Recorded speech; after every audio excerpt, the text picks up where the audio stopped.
Married We Can Also Get is the fourth episode of the Debbie Reynolds Show, and I think this is the first episode where things actually get quite sentimental.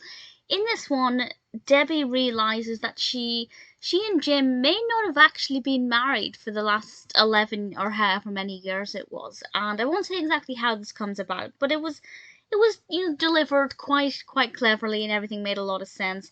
And obviously there's a lot of panic about that. They don't want people to think they've been technically living in sin for 11 years. And Debbie also starts to wonder if they should have a big wedding, the wedding she'd always dreamed of. And I won't say any more than that about the narrative, but I think it was a very unpredictable episode. I had no idea where it was going.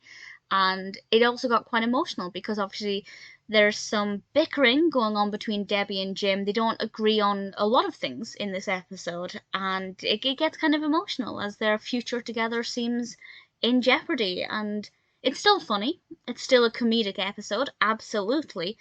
But compared to the previous three episodes, this is the first one where I feel like things have a slightly more serious angle. But I really thoroughly enjoyed it. As I said, it was unpredictable. I genuinely had no idea where they were going with this or what the various resolutions might be. And I think it's a pretty well written, well developed narrative.